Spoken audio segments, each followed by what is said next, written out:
Isa sa mga naghahari sa super bantamweight at featherweight division noon ay ang Puerto Rican knockout artist na si Juan Manuel Lopez na kilala din bilang Juanma Lopez.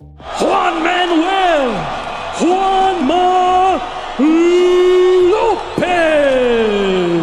Naging WBO Super Bantamweight World Champion noong taong 2008 matapos niyang talunin si Daniel Ponce de Leon sa loob lamang ng isang round. Perfect hook! Another perfect hook! Another perfect hook! His punches are too short. Sa dibisyon ding ito, nakaharap ni Juan Manuel Lopez ang ating kababayan na si Jerry Peñalosa, kung saan tinalo niya ito sa pamamagitan ng TKO. At dahil nga wala nang makalabang malaking pangalan sa Super Bantamweight Division, ay umakyat na sa Featherweight Division si Juanma Lopez noong taong 2010, kung saan nakalaban niya agad ang WBO Featherweight World Champion na si Steve Luevano, kung saan tinalo niya rin ito sa pamamagitan ng 7th round TKO. Matapos manalo kay Steve Luevano, ay idinepensa agad ni Juanma Lopez ang kanyang titulo sa ating kababayan na si Bernabe Concepcion, kung saan 2 rounds lang ang itinagal ng ating kababayan kay Lopez. Pagkatapos noon ay nagtuloy-tuloy pa ang panalo ni Juanma Lopez, hanggang sa itinapat na ito kay Orlando Salido noong taong 2011. Nang mga panahong iyon ay sikat na si Juanma Lopez sa mundo ng boxing. Sa katunayan ay pang-10 na ito sa rankings ng pound for pound list ng The Ring Magazine. Kaya naman marami ang naniniwala na madali lang tatalunin ni Lopez itong si Orlando Salido dahil mabagal nga itong si Salido at mas matanda pa kumpara kay Juanma Lopez. Ganun pa man ay former IBF Featherweight World Champion naman itong si Orlando Salido at kilalang hindi umaatras pagdating sa palitan ng suntok at matibay din. Ang kanilang laban ay ginanap sa baluarte ni Juanma Lopez sa Puerto Rico, kaya naman dumagsa ang mga kababayan nito para suportahan ang kanilang pambato. Bago ang kanilang bakbakan ay may impresibong kartada si Juan Manuel Lopez na 30 panalo, walang talo at may 27 knockout. Habang si Orlando Salido naman ay may kartadang 34 na panalo, 11 talo at may 20 at 2 knockout.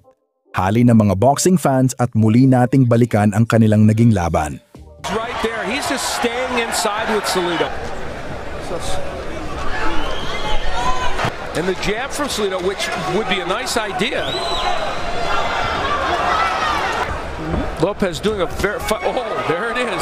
Wow, Lopez stood up to that right hand. That's a can opener. Yes. Oh, right hand again by Salido. And that backs up Juanma. Man. Salido. Now he backs up as Lopez. Oh, straight right hand. Another right hand followed by a left hook. Off his head. And that's the end of the round. And the family for the champion, Juanma Lopez. Unlike Just keep breathing deep. Okay, let's get going. Orlando Salido said, "This is my chance." Lopez staggered again. He's ready to go. Salido putting it together. Left hook, Salido. You hearing me?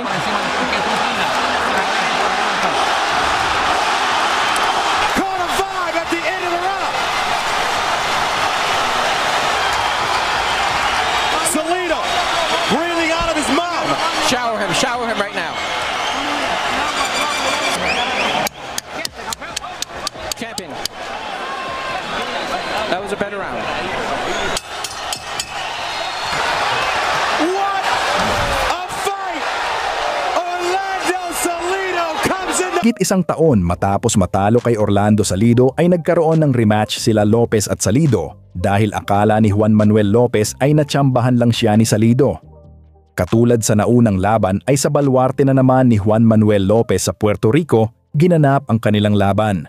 Ngunit sa pangalawang pagkakataon din ay muli na naman na knockout ni Orlando Salido si Juan Manuel Lopez.